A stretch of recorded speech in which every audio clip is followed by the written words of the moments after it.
ஒவ்வொரு மர்மத்துக்கு பின்னாடி ஏதாவது ஒரு சயின்ஸ் இருக்கும். ஆனா சில மர்மமான விஷயங்கள் அறிவியலுக்கும் அப்பாற்பட்ட ஒண்ணா இருக்கும்போது தனிமையில கூட அந்த மர்மமான நிகழ்வு பத்தி நம்மளோட மூளை எப்போதுமே யோசிக்க வச்சுக்கிட்டே இருக்கும். அப்படிப்பட்ட ஒரு மர்மமான நிகழ்வு பத்தி தான் நம்ம இப்ப பார்க்க போறோம். அதுக்காக நம்ம போக வேண்டிய இடம் சவுதி அரேபியால இருக்கிற மெக்காவுக்கு தான்.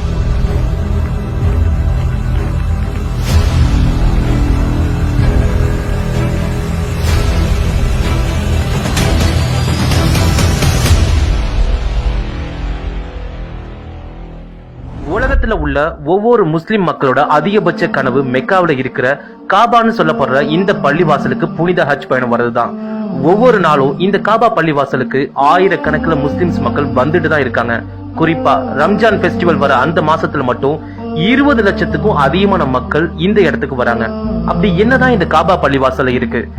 சரியா காபா பள்ளி வாசல்ல இருந்து 66 அடி கிழக்கு திசையில நடந்து போனா ஒரு கிணறு இருக்கு. இந்த ஒரே ஒரு கிணறு தான் ஒட்டுமொத்த உலகத்தையே இப்போ வரைக்கும் திரும்பி பார்க்க வச்சுக்கிட்டு இருக்கு. அப்படி என்னதான் இந்த கிணறுல இருக்குன்னு ரிசர்ச் பண்றப்போ என்னாலேயே நம்ப முடியாத பல விஷயங்கள் இதுல அடங்கியிருக்கு. ஜம்சம்னு சொல்லப்படுற இந்த கிணறு ஒரு இயற்கையான நீர் ஊற்று. இதோட அதிகபட்ச ஆழமே 31 மீட்டர் தான். இந்த ஜம்சம் கிணறு 5000 வருஷ பழமையான கிணறுன்னு சொல்லப்படுது. எனக்கு தெரிஞ்ச வரைக்கும் இயற்கையான நீர் ஊற்று சில 100 வருஷங்கள் வரைக்கும் தான் செயல்படும். ஆனா இந்த ஜம்சம் நீர் ஊற்று எப்படி 5000 வருஷத்துக்கு மேலேயும் செயல்படுதுன்னு புரிஞ்சுக்கவே முடியல. ஜம்சம் கிணறுக்குள்ள 3 ராட்சச பைப் போட்டு டெய்லியும் அதுல இருக்கிற தண்ணியை எடுத்துக்கிட்டு தான் இருக்காங்க. 1 லிட்டர் இல்ல 2 லிட்டர் இல்ல, ஒரு நாளைக்கே குறைஞ்சபட்சம் 2 லட்சம் லிட்டர் தண்ணி எடுத்துக்கிட்டு இருக்காங்க. இங்கதான் எனக்கு ஒரு பெரிய டவுட்டே இருக்கு. வெறும் 31 மீட்டர் ஆழம் இருக்கிற இந்த கிணறுல ஒரு செகண்டுக்கு 11 லிட்டர்ல இருந்து 18 லிட்டர் வரைக்கும் தண்ணி எடுத்துட்டு இருக்காங்க. ஏன்னா காபா பள்ளிவாசலை சுத்தி எந்த ஒரு ஏரியோ ஆறோ இல்ல குளமோ எதுவுமே கிடையாது. கண்ணுக்கு எட்டின தூரம் வரைக்கும் பாலைவனம் மட்டும்தான் தெரியும். அப்போ எங்க இருந்து இந்த கிணத்துல இவ்வளவு தண்ணி வருது? இதுல என்ன ஹைலைட்டான விஷயம்னா, இந்த ஜம்சம் கிணறுல இருக்கிற தண்ணியை தான் சவுதியில இருக்கிற நிறைய மக்கள் தினமும் குடிச்சுக்கிட்டு இருக்காங்க. அது மட்டும் இல்லாம King Abdullah Zamzam water company ஒரு நாளைக்கு 2 லட்சம் வாட்டர் பாட்டில்ஸ் தயாரிக்கிறாங்க. இந்த வாட்டர் பாட்டிலோட கெப்பாசிட்டி 10 லிட்டர். அப்ப கொஞ்சம் யோசிச்சு பாருங்க எந்த அளவுக்கு ஜம்சம் தண்ணிய டெய்லியும் எடுத்துட்டு இருக்காங்கன்னு. சரியா இன்னையில இருந்து 50 வருஷத்துக்கு முன்னாடி சவுதி அரேபியா கவர்மெண்ட் கிட்ட யூரோப் கண்ட்ரியை சேர்ந்த வாட்டர் ரிசர்ச் மேனேஜ்மெண்ட் ஒரு கோரிக்கை வைக்கிறாங்க. ஜம்சம் கிணறுல உள்ள தண்ணிய எல்லா மக்களும் குடிக்கிறதுனால அந்த கிணறை சுத்தப்படுத்தணும்னு சொல்லி சவுதி அரேபியா கவர்மெண்ட் கிட்ட அவங்க சொன்னதுனால சவுதி அரேபியா கவர்மெண்ட்டும் இந்த திட்டத்துக்கு ஒத்துக்கிட்டாங்க. சோ ஜம்சம் கிணறுல பைப்பெல்லாம் செட் பண்ணி கிட்டத்தட்ட 15 நாள் தொடர்ந்து அந்த கிணத்துல தண்ணியை வெளியேற்றிருக்காங்க. 15 நாள் தொடர்ந்து அவங்க வெளியேற்றின தண்ணியோட அளவு எவ்வளவு தெரியுமா? 70 கோடி லிட்டர். இவ்வளவு தண்ணியை எடுத்ததுக்கு அப்புறமும் ஜம்சம் கிணறுல ஒரு சொட்டு தண்ணி கூட குறையல. அதுக்கு பதிலா ஆல்ரெடி கிணறுல இருந்த தண்ணியோட அளவை விட 1 இன்ச் அதிகமா உயர்ந்திருக்குன்னு தெரிய வருது. இந்த கிணறுல இருந்து தண்ணியை வெளியாக்க முடியாதுன்னு தெரிஞ்சுக்கிட்ட யூரோப் வாட்டர் ரிசர்ச்சர்ஸ் ஜம்சம் கிணறுல இருந்து சில வாட்டர் சாம்பிள்ஸ டெஸ்டிங்க்கு எடுத்துட்டு போய் டெஸ்ட் பண்றாங்க. அவங்களையே ஆச்சரியப்படுத்துற அளவுல அந்த டெஸ்டிங் ரிப்போர்ட் இருந்துச்சு. ஏன்னா ஜம்சம் தண்ணில நேச்சுரலாவே கால்சியம் மக்னீசியம் மினரல்ஸ் அதிகமா கலந்துருக்குன்னு தெரிய வருது. அது மட்டும் இல்லாம நம்ம குடிக்கிற தண்ணியில குளோரின் யூஸ் பண்ணாதான் நம்மளால அந்த தண்ணியை குடிக்க முடியும். ஆனா ஜம்சம் வாட்டர்ல நேச்சுரலாவே குளோரின் கண்டென்ட் இருக்கு. பொதுவா ஒரு நீர் ஊற்றோ இல்ல கிணறோ கொஞ்ச நாளைக்கு அப்புறம் அதுல பாசி அப்புறம் சில தாவரங்கள் வளர்றதும் அண்ட் சில உயிரினங்கள் வாழ்றதுக்கு ஏத்த மாதிரி மாறிடும்.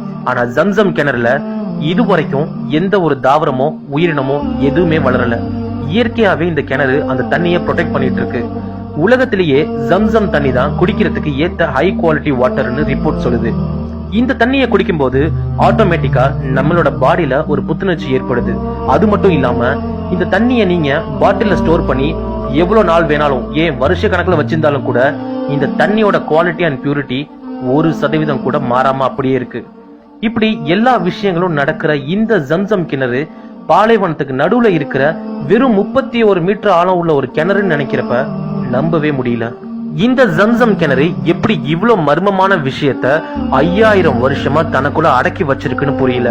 ஆனா இப்போ வரைக்கும் சயின்ஸ் டெக்னாலஜி மூலமா இந்த மர்மமான நிகழ்வுக்கு ஒரு தெளிவான முடிவை சொல்ல முடியல. அப்போ ஜம்சம் கிணறு அறிவியலுக்கும் அப்பாற்பட்ட ஒண்ணா, இல்ல கோடான கோடி முஸ்லிம் மக்கள் ஆத்மார்த்தமா நம்புற அல்லாஹ்வோட அருளா?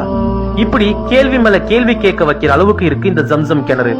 ஆனா இந்த கேள்வி எல்லாத்துக்கும் முற்றுப்புள்ளி வைக்கிற அளவுக்கு பல ஆயிரம் வருஷமா இஸ்லாமிய மக்கள் நம்புற புனித நூலான குரான்ல வரலாற்று மிக்க சில குறிப்புகள் இருக்கு.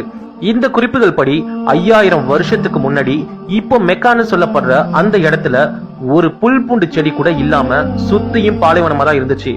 நபி இப்ராஹிம் அவரோட மனைவியையும் கை குழந்தையா இருந்த இஸ்மாயிலையும் இறைவனோட கட்டளைப்படி தனியா பாலைவனத்துல விட்டுறாரு. நபி இப்ராஹிம் தன்னோட மனைவியான ஹாஜரை பாலைவனத்துல விட்டதுக்கு அப்புறம் அவங்க கிட்ட இருந்த உணவும் தண்ணியும் தீர்ந்து போகுது. கொஞ்ச நேரத்துல குழந்தை இஸ்மாயில் தாகத்துல அழுக குழந்தையோட அம்மாவான ஹாஜர் தண்ணியை தேடி பக்கத்துல இருந்த சஃபா அப்புறம் மருவான்னு சொல்லப்படுற 2 மலைக்குன்று மேல 7 தடவை ஏறி இறங்கியும் எங்கேயுமே அவங்களுக்கு தண்ணி கிடைக்கல. ஒரு கட்டத்துக்கு அப்புறம் குழந்தை இஸ்மாயில் பசி தாங்க முடியாம தன்னோட காலை பூமியில உதச்சி அழத் தொடங்குறாரு. பூமியில அவரோட கால் பட்டதும் அந்த இடத்துல இருந்து தண்ணி ஊற்று மாதிரி உருவாகி அளவுக்கு அதிகமா தண்ணி வர ஆரம்பிச்சிருக்கு. இத பார்த்த ஹாஜர் தனக்கும் தன்னோட குழந்தைக்கும் தேவையான தண்ணிய குடிச்சதுக்கு அப்புறம் அந்த நீர் ஊற்றுல இருந்து வர தண்ணிய கட்டுப்படுத்துறதுக்காக ஜம்சம்னு அரபி மொழியில சொல்லியிருக்காங்க. அந்த வார்த்தைக்கான அர்த்தம் போதும் போதும். அதுக்கப்புறம் அந்த நீர் ஊற்ற சுத்தி கிணறு மாதிரி கட்டி தண்ணிய கட்டுப்படுத்திருக்காங்க.